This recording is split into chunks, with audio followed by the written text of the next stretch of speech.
you an expert, entrepreneur, or small business owner passionate about helping people through life's transitions? The Fresh Starts Expert membership is perfect for you.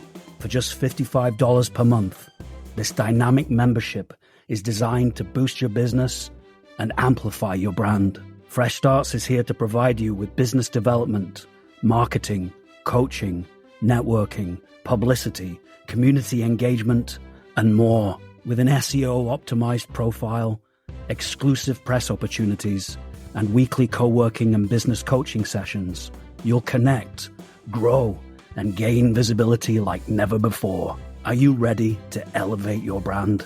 We can't wait to work with you. Visit freshstartsregistry.com and become a Fresh Starts expert today.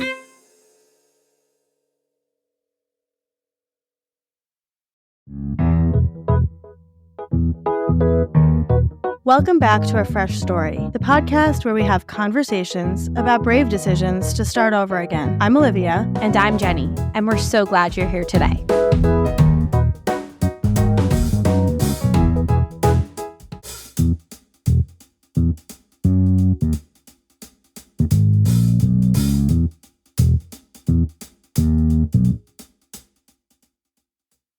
Suzanne Park is a Korean-American writer who was born and raised in Tennessee. In her former life as a stand-up comedian, Suzanne appeared on BET, was the winner of the Seattle Sierra Missed Comedy Competition, and was a semifinalist in NBC's Stand Up for Diversity Showcase. Suzanne graduated from Columbia University and received an MBA degree from UCLA. She currently resides in Los Angeles with her husband, her female offspring, and a sneaky rat that creeps around on her back patio. Love that. In her spare time, she procrastinates. Her comedic novels have been featured in the best of lists of NPR, Elle, Pop Sugar, Real Simple, Country Living. The list just goes on and on. The Today Show, so many things. And we're so excited to have you here today. I came across your novel, The Do-Over, when I was doing my big library haul recently. And like 5 pages in, I was like, I'm obsessed with this author. I need to have her on the show. I literally told everyone in my life to buy The Do-Over. Everybody's reading The Do-Over. And then at this same time I found you, the One Last Word was just about to be published. And so I was the first person on my library list to put this on a hold. So I am currently midway through this, but I love your writing. I love you are clearly so smart, and that comes through in your comedy, in the topics you cover, in your generational trauma that you talk about in the book. So there's so much I want to unpack. So I'm just really appreciative of your time. So thank you for being here today. When you reached out, I was just so thrilled to chat with you. It's always nice to have people kind of organically find you and them be outside of the community that you're very familiar with. So it was the perfect and your podcast and then your whole social media presence, it's all about Do-Over. So it's perfect alignment. Oh yeah. On many levels. Oh yeah. Exactly. Fresh starts for everybody all the time. How are you doing today? I'm doing pretty well. I just came back from doing a book tour for my latest book, One Last Word, and tried to do something different. Speaking of kind of fresh starts, I wanted to try something different with this book. So I wanted specifically to tour in places where I was out of my comfort zone. And it ended up going really well. I'm actually very happy. I tried something like this because I think I found new readers. I also discovered new places. I went to more truck stops than I had ever thought I would. Well, yeah. Can you say more? I'm curious what that means. Like when you say places that you're not usually present, I just would love to hear more. I think when you're an author, you can go to, wherever, if you want to put your own tour together or you get the publisher's help, you tend to find cities where you know people. So you can say, hey, best friend from junior high, can you please show up? Yeah. And, I have done that in the past for sure. And you just tap into your own community. But then for this tour, I tried to find places that had that were unfamiliar to me, but also had their own thing going on like at the local library. They have their monthly author discussion, or they, you have, a standing,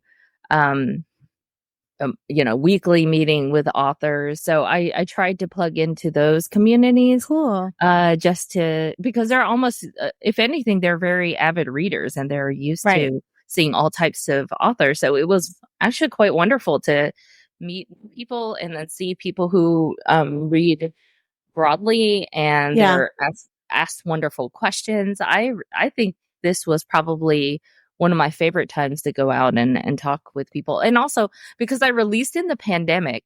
Yeah. It's just nice to see people in general. It's almost like kind of creepy for me to be like, thank you for showing up. Yeah. How many books do you have? How many published books do you have out? I have 7, and all of them released after 2020. So they all came out. The first one came out in April 2020. Wait, how did you write all of that? 7 books in 4 years. Do you sleep? Are you okay? Well, I'm a vampire. We know it. I'm a tired vampire. I have my coffee here. I definitely have slowed it down in the last a year and a half to 2 years. I hope so. Yeah, but I wanted to say I've read The Do-Over. I'm in the middle of One Last Word, and I'm in the middle of I can't remember the title, but your young adult one. About not being famous. What's the one? Sunny Song. Right. Yeah. So I'm like midway through that one too. And I have like 4, I think I have all your books out from the library right now, but they're all so good. That's the thing. There's not one book that you have done that is like, so I don't know. I just went back. So I live in Scotland. And by the way, there is a very good in Edinburgh. There's this amazing bookstore called Rare Birds Books. And it's only women, like books that are written by women and like female identifying authors. And I'm just saying, if you were going to do a book tour in the UK, it would be a great place to go. But, and I just went back to New York, for 2 weeks to visit home. And I was at the gate and I almost missed my flight because I was reading your book at the gate and I didn't hear them say that I could board. I was sitting there, like right there. And because you do such an amazing job of, I hope that they make movies of your books, but I'm scared. Like that's the energy. I'm scared for when they do, because you do such a great job of painting it in my head. I already feel like I've watched the movie and I feel like they're going to do great, and we're so excited, and we'll be the first ones to buy tickets when they make movies of your books. Yeah. But like, they're not going to do it justice. There's no way they can do it justice. No, they're all so good. I don't know what lifeblood you have that you keep creating these if anybody has like an ounce of it, I mean, truly. So, it's amazing. The work you do is 7 books in 4 years, and you have a child. Yes, I think I do. I do. She's somewhere. It's funny because because this podcast is sort of right before she goes to school. So I had to explain to her, you're going to be, getting yourself out the door on your own. And there's this like, okay. How old is she? She's 13. Okay. So she's old enough. She's just used to, me sending her off. And of course. Slamming the door and then getting back to work. No, I'm kidding. Kicking her out. Get out. No, she's she's kind of gone through this author journey with me. So it's really interesting to see, because it's funny because so her being 13, actually rewind to 4 or 5 years ago when I got my first book deal, and her sort of being aware of her surroundings really around 9. Yeah. She doesn't really remember my careers or anything beforehand. Yeah. She knows me as, she doesn't remember me being a part-time stay-at-home mom. She doesn't remember me kind of like working part-time. She doesn't remember any of that. She just remembers me as being the author. So it's also probably more interesting to her than mom who was in corporate marketing forever. Miserable. What a great lesson to teach her, to show her. And also, that is the perfect segue into our question, which is, take us back to the beginning of your Fresh Start story. So I was thinking about like, where should I start with this? Because I've had a few starts and restarts. And I know a lot of your guests have as well. So I'll just kind of briefly say that back after I graduated from college, I kind of stayed on the business side in advertising and marketing. So that didn't actually change that much. It was just the kind of the divide between me wanting to do something businessy, but me also wanting to, pursue something creative. And that was always the fork in the road I would basically face. And then I would run away and start a new fork in the road. Like, oh no, I found a new path. So that was always the biggest thing for me. And I remember having many times where I felt like I had to choose, and then I would defer the choosing. And then finally, I think I would say I've done stand-up comedy. I've worked as an entrepreneur and kept coming back to corporate marketing, which is, I guess, a good sign. And then I think it was on my last job that I finally just had gotten fed up. And I told this story on book tour, and everyone's like horrified. So I'll tell you this now. So at my company, latest one, I was in a meeting with the chief operating officer, and in a product meeting. So I'm the marketing person who's supposed to be marketing the product, and there are 4 product people in the room. And it was like everyone from VP down to the product manager. And at the end of the meeting, the chief operating officer said, "Okay, so Suzanne, you will be working on developing the next product." And I was like, and I'm looking around the room thinking, like, surely some of these 4 dudes will say something, right? Because this is actually their job. Nobody says anything. So, of course, then I say something. So hey, I'm the marketing person. That's not what I do. People in the room. I know you like what I've presented and everything, but that's actually not my job. And I just want to confirm what you're saying to me, that you want me to work on the features and the prioritization of the next product. Right. And not them. And I'm literally like giving them opportunities to just say, hey, yeah, actually, that's so funny that you just overlooked us, or anything. And they're just silent. So, and then I'm thinking she might say, "Oh, my bad. I thought you were on the product team." No, she said, and she repeated what she'd said. And I said, "Wait, just to be clear, you're asking the marketing team, the marketing person, to lead the product development of the next product?" And she said, "Yes." Okay. And it was not a yes, like, oh, a hesitant yes. It was like, yes. I can't believe you keep questioning my judgment. Yes. Yeah, that's not a ridiculous thing to ask. Yeah. Right. Yeah. So we leave the room, and I'm like, okay, I'm a team player. I'll roll up my sleeves, try to give them something, but maybe it's like the template or like the game plan, some sort of like straw man, something that I'll give them as to help them, I guess. So I create this gigantic spreadsheet. I interview people. I did a lot of competitive research. I did all the things that probably a product person would do. Yeah. And I created a spreadsheet of all the features, all the prioritizations, like all the things that seem like low-hanging fruit to harder to do. It's just, everything is just very complex, but I put it and distilled it in a way that people would understand.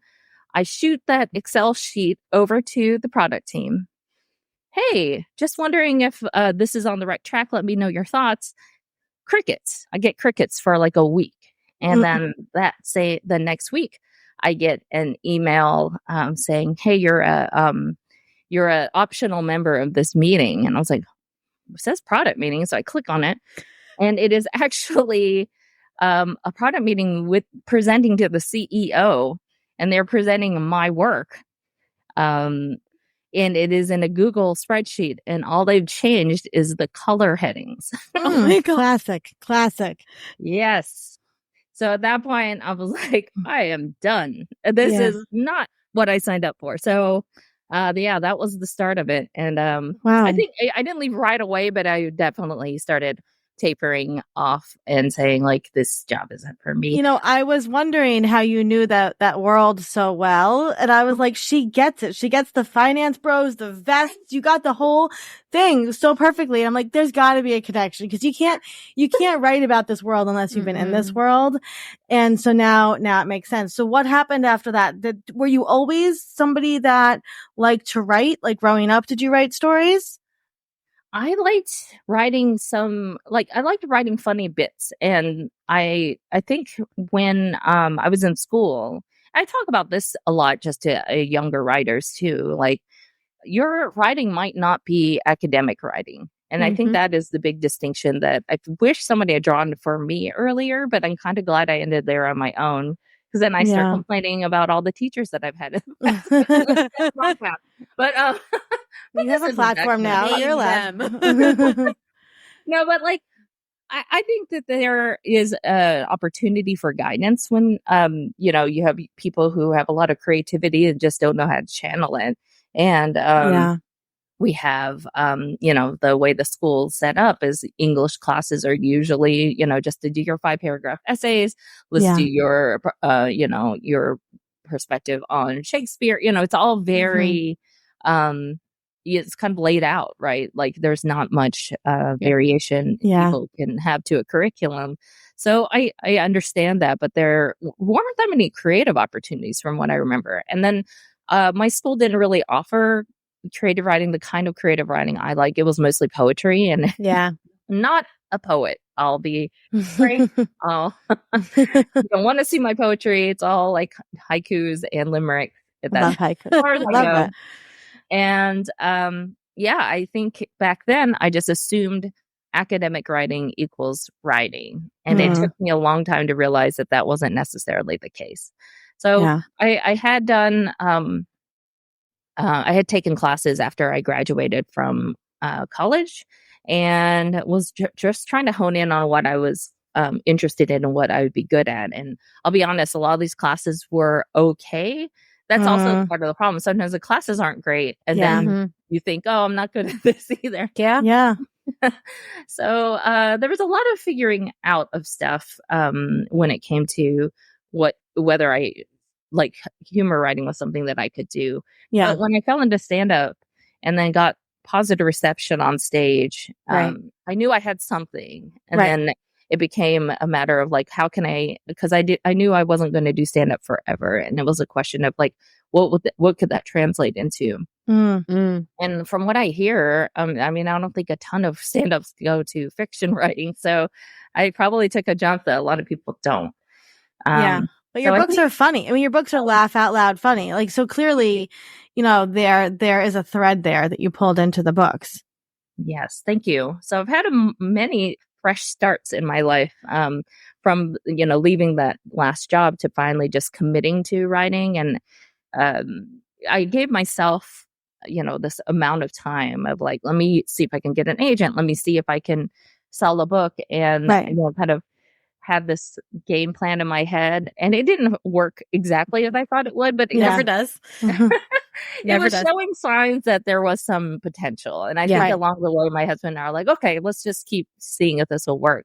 If anything, he had more faith in me than I did, because I mean, we could talk about this too, that it wasn't my first manuscript that finally sold, it was my fourth.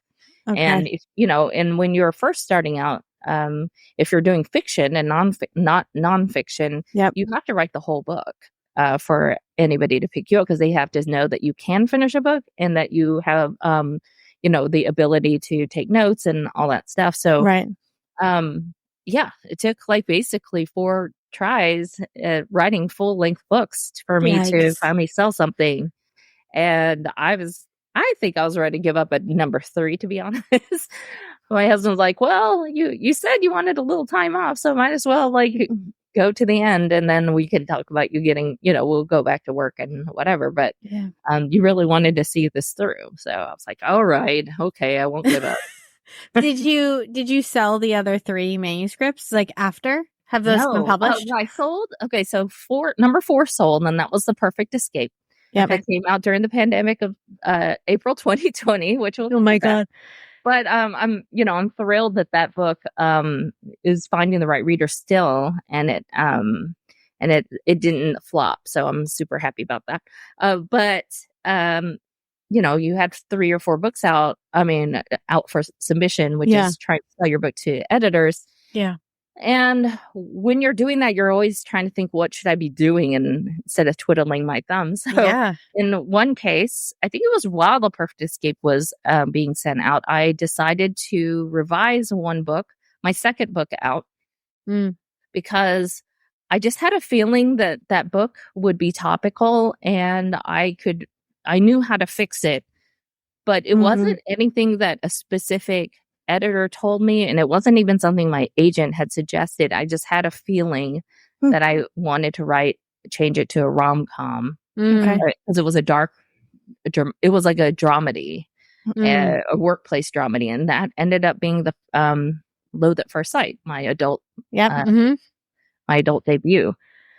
And that so it took about a month to revise it, and then we sent it out, and it sold pretty quickly. And the weird thing about all of that is like, it wasn't that hard to revise, meaning like, I mean, I would say I fixed it on my own, but like, it was only me trying to change it to something a little bit lighter hearted. But all the notes that came back from the editors weren't saying like, oh, with this minor tweak, we could take another. It was all like, we don't like the voice, we don't like the whatever. And then, all I did was, take out the relationship that was in there and add in a workplace romantic relationship. And it really just changed that book a lot, just because there's more banter and there's more silly things happening in the office. And then more, enemies to lovers that are, that was through the story. But the core of the story was there. It was like the main character trying to launch a video game in a very hostile environment. So that was all there. So it's interesting that none of the notes suggested like with a revise and resubmit, or why don't you change this to a lighter thing and then send it back to me. It was basically like, we don't think this is going to sell. Or this is not for us. We don't see how this would be marketed. And then when I changed it, suddenly, a few months later, and it took me a month, then that sold and was bid by more than one publisher. So it's like, how is this even, interesting? That's fascinating that it only took you a month to like sort of change the whole energy of the book. Yeah. I wonder, it's like, that's what it took to make it quote unquote sellable. Yeah. Right. But nobody else had said like that is what it needed. It was like nobody had that insight, I guess, or the willingness to work with me to fix it. I think I could have fixed it if some editor had just bought it and said, hey, we'll work together on this. But that didn't happen. But I do like where the book, how it turned out and everything. It's just surprising that like you might get a lot of no's in this industry, and it actually might not be that big of a change that would make it marketable or sellable, or might be a different editor match. It was so surprising to me that something like that could be changed and it turned into a yes pretty quickly. But you knew, you have your marketing background, like you understand somewhere in you understood what was holding it back from selling. Yeah, for that particular project for sure. Other ones, no clue. But that one, yes, I kind of sensed that was a viable book. It was just maybe and then I saw that a lot of romantic comedies were becoming more popular and successful. And I was on the earlier side of that. So a couple of questions for you. With 7 books out in 4 years, what do you decide to promote? Like, how do you promote them? Like, because there's so much. Like, is it the newest published one, or like, how do you decide on that carousel of like, I'm going to promote this book and this, whatever. It's hard to decide, especially with my background. I want to market everything, but I also know that I only have a certain amount of energy within me to do promotion while I'm writing. And then there's just the good old classic burnout, right? So it's like writing that many fictional works in a short period of time. It definitely took a toll, and I finally feel like I'm back ready and re-energized, but I did have to take a step back for a few months and just say like, okay, let me regroup and think about what I want to do here.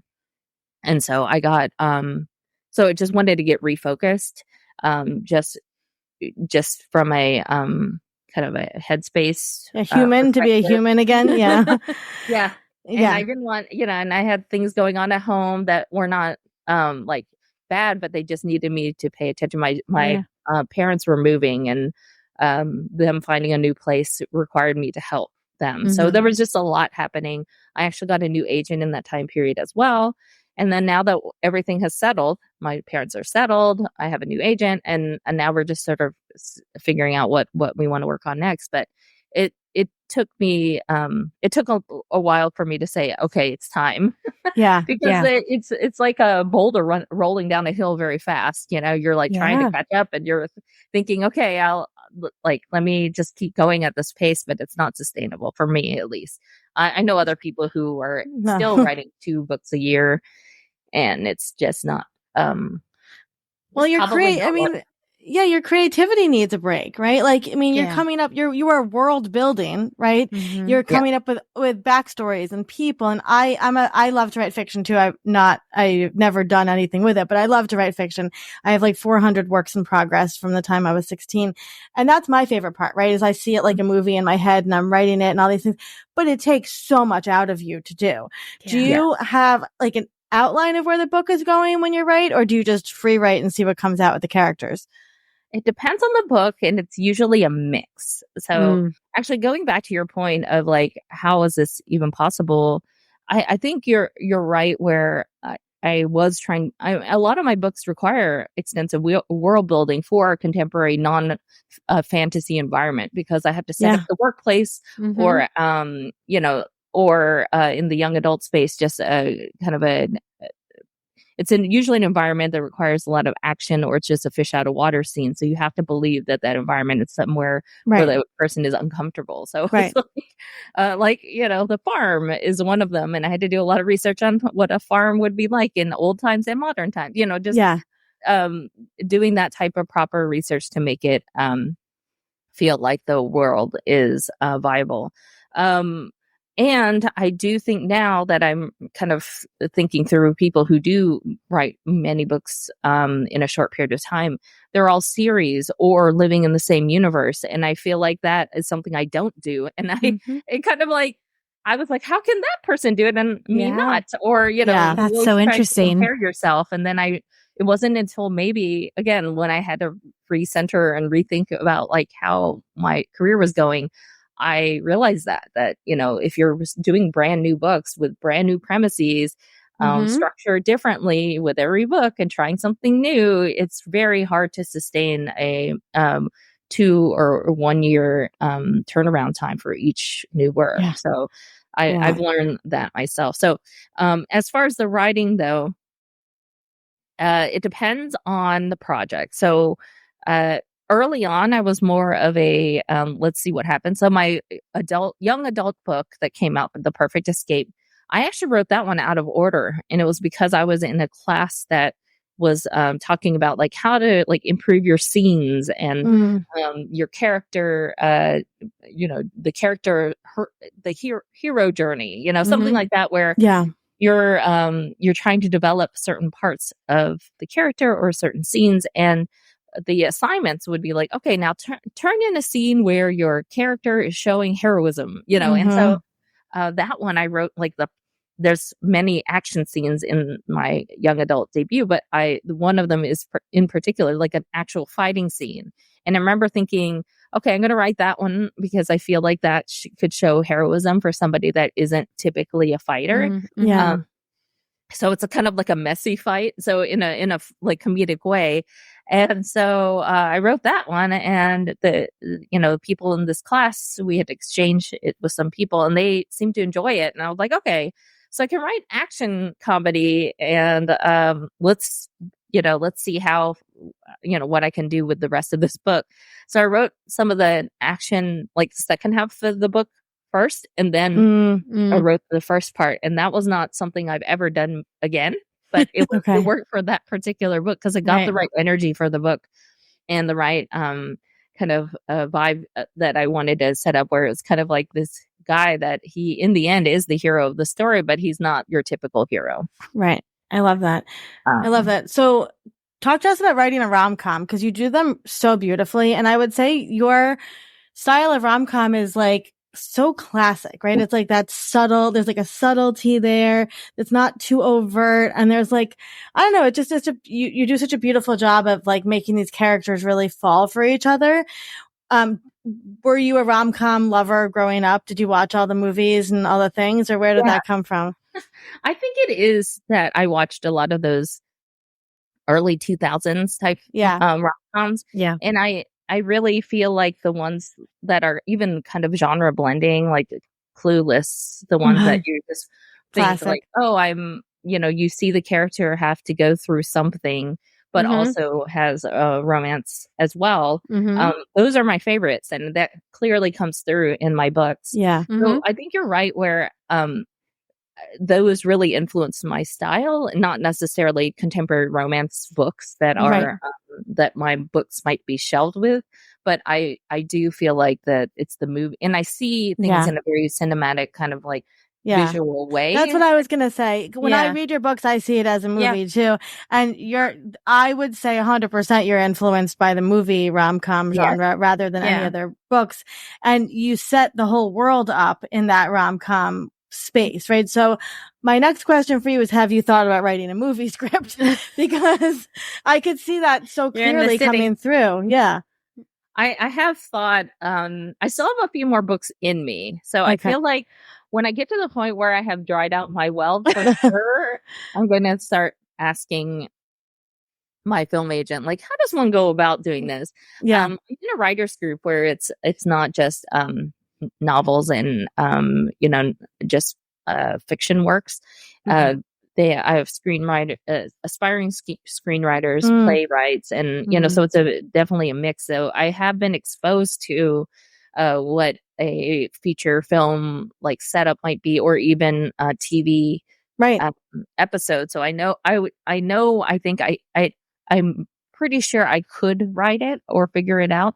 I think I just have to go like I did at my last job, where I was like, this is it. I'm going to, and I've had, like, I just I just got a new film agent. So I'm giving her a chance to find the right people to, match the stories too. So hopefully, fingers crossed, something will happen. But I can also see that, but like you said before, the way I see it in my head might not be how somebody might want to adapt it. So I know that will probably be the thing that will be tricky for me. So it is something in the back of my mind of something that I would want to think about once I have a few stories out, or more stories out. Yeah.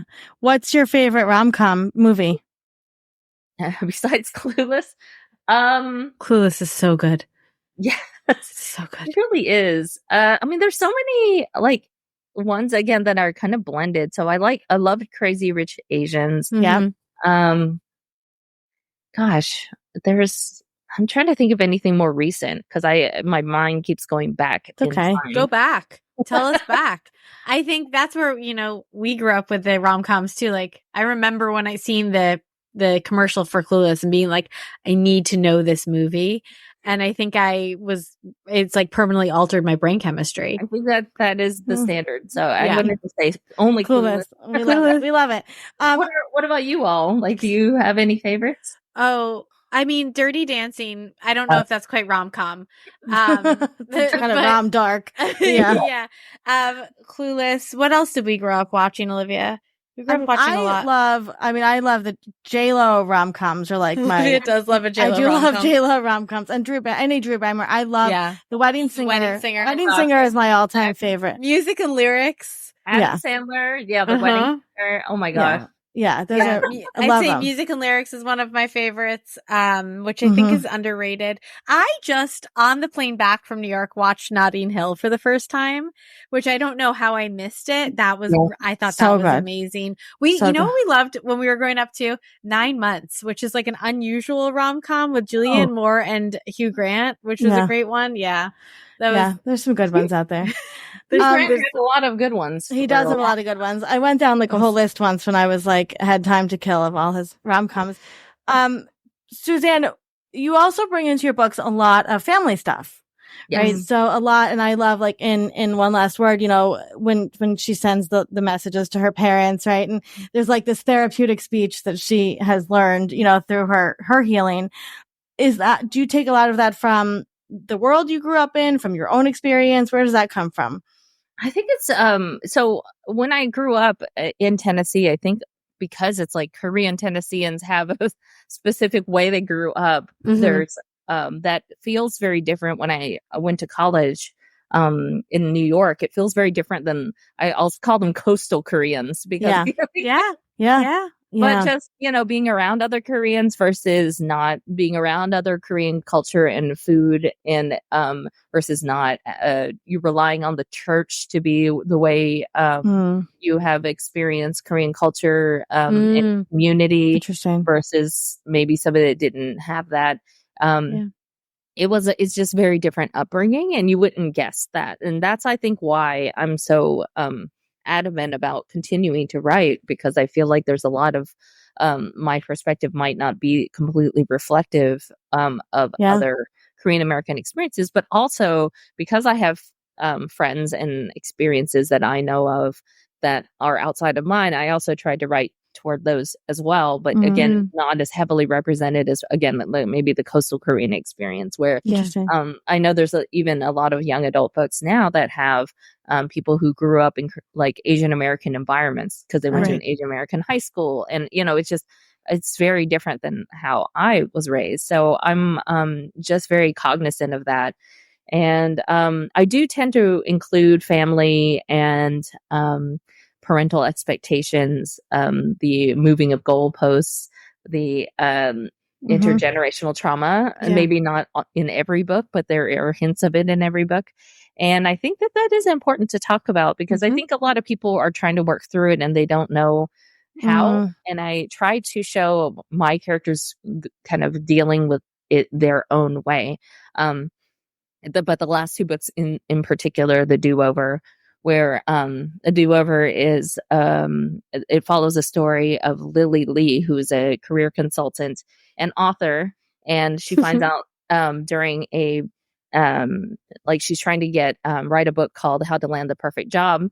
And when she gets this job and they do a background check, an employer background check, she finds out she didn't graduate from college. Horrible. So, horrible. So she has to go back to college. And of course, when she goes there, the class that she's missing, one of the types of classes, she takes this class, and it's the computer science class. And who's teaching it except her ex-boyfriend, who's now her TA. So that that was like nightmare fuel. Yeah. Book. It's probably why you gravitated toward it. It's like, what else could go wrong? But it's the nightmare we literally all have, that we're going to we're like, oh no, I forgot to go to that class and now I'm not going to graduate. And I didn't take the exam. I didn't even go to the class. Took the exam. It's just variations of that exact dream. I remember polling people when I was on book tour for this one, and 90% of the people in my audiences had that same dream. And again, bless the people who have never had a dream of 10%, but at least the people who were at the book events, they definitely knew a variation of that. Whether it was like at school or like a presentation they weren't ready for and had to give in front of an audience, it was just something that was keeping them up at night. And I think that and part of that is the expectation she's been set up that her life was supposed to follow this type of trajectory, and her parents had these expectations for her, and she doesn't want to let down her parents. So I think that is a lot of concern. Even as adult children in certain households, they still feel like they have that burden on them. And then my current book, One Last Word, also has that, where that book follows Sarah Che, and she's an app developer who creates an app called One Last Word, which allows you to send your final messages to whomever you want when you pass away.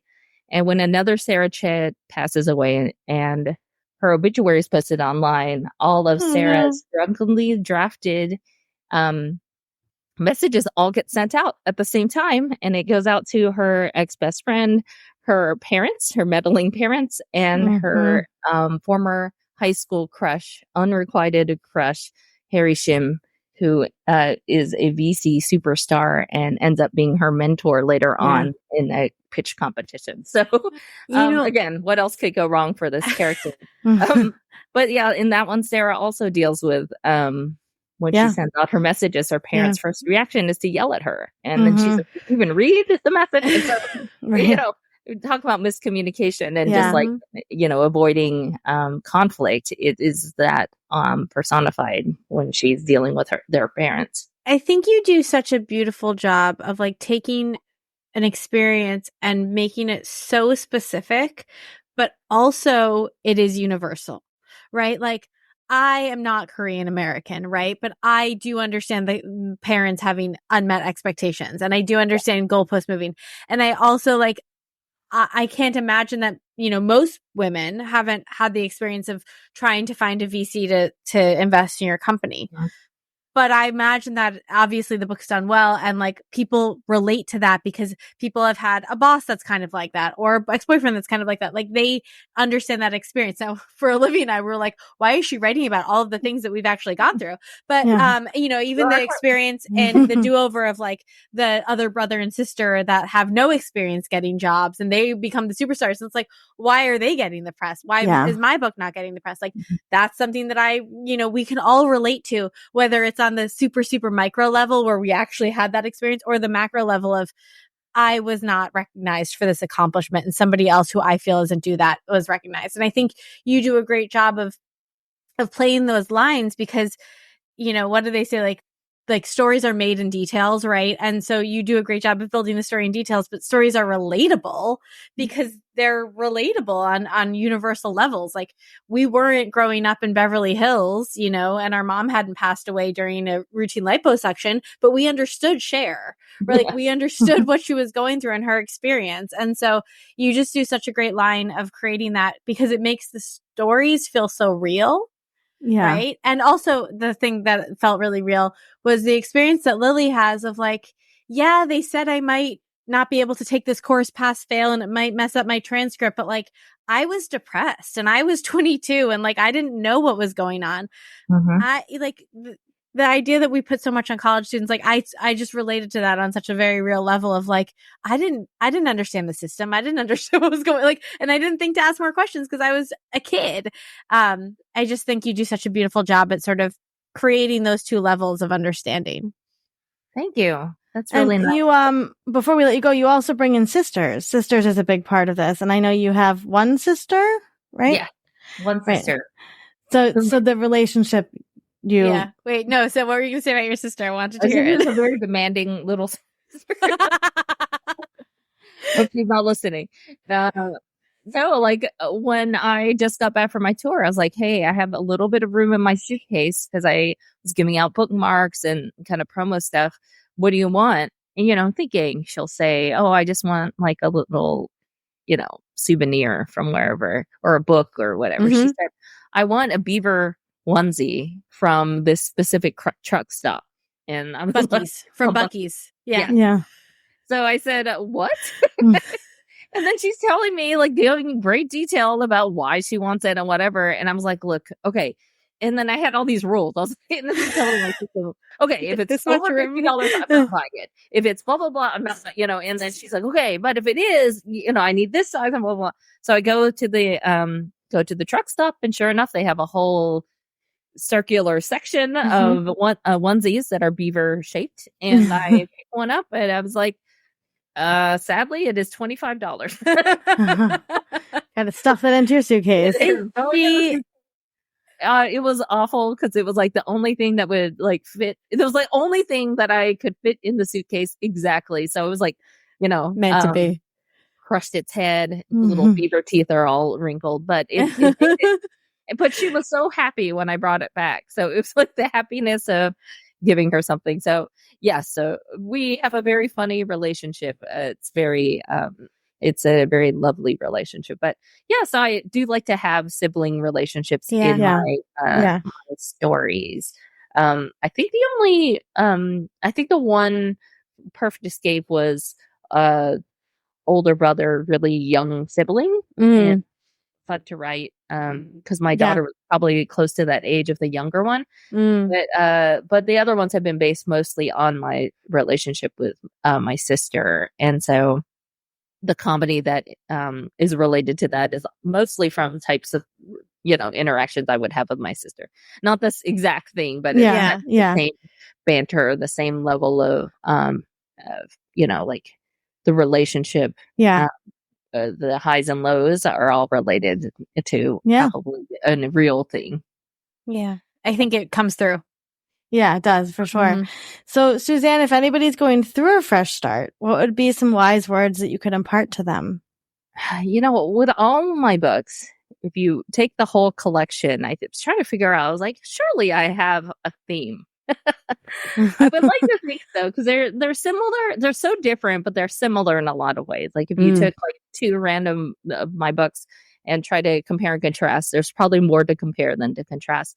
And I would say that in the end, I like to say we can do hard things. And I think all of my characters in the end get a happily ever after ending within both life and love. I guess love is part of life, but and I just want to show that despite the fact that I, as a mean author, like to throw as many challenges at the main character, it's with their own abilities that they're able to get to their happy ever after. It's not usually like this outside benefactor gives her $1 million, or or some sort of doesn't work like paranormal, that. some kind of outside force that gets the character to have agency. It's like literally the character figuring out, maybe making mistakes along the way, but figuring out how to get over the big obstacles. Yeah, and love that. As I try to do that, I've had a lot of readers like message me and say,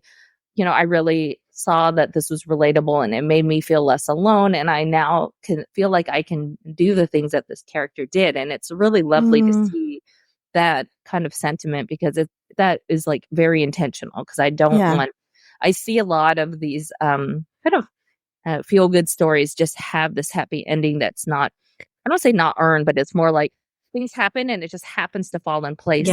Right. But not for my characters. They have to work hard to get to where they get to, but they end up in a much better place. Yeah. I love that. I love that so much. And the last question, the hardest question, what was the last thing that you ate and really loved?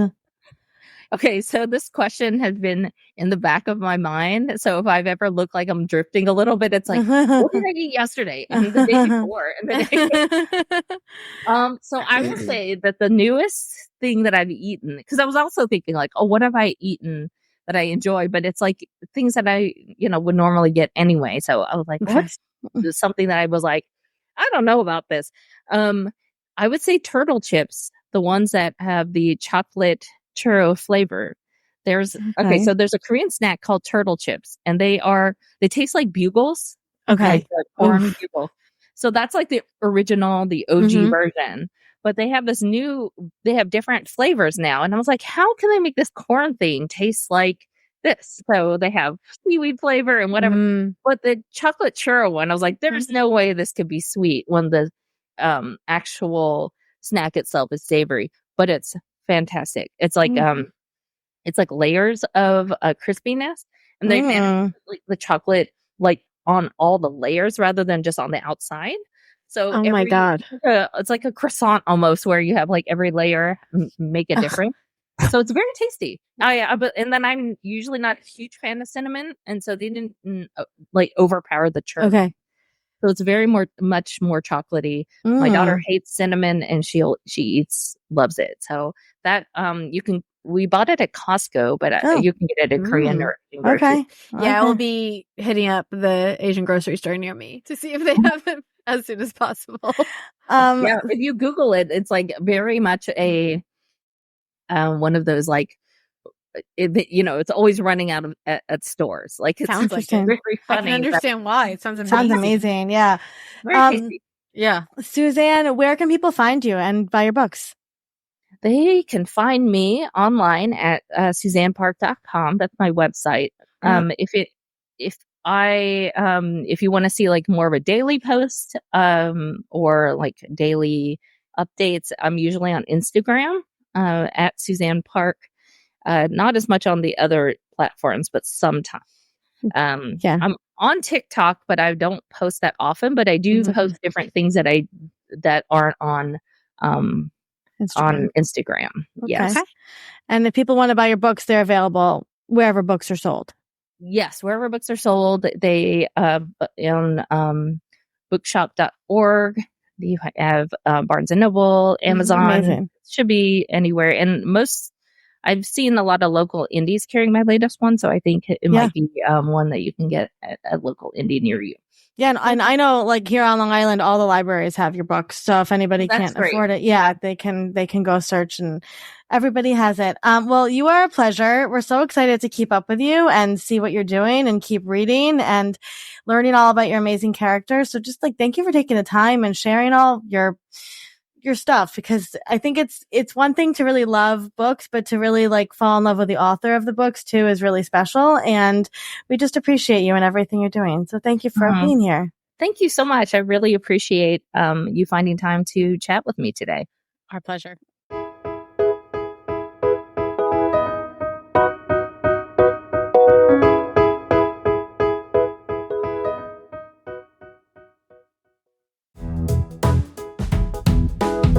Thank you for listening to today's episode. A Fresh Story podcast is produced by Fresh Starts Registry, the first and only platform for everything you need to begin again, from home items to Hype Team and everything in between. You can learn more and read today's show notes at afreshstory.com.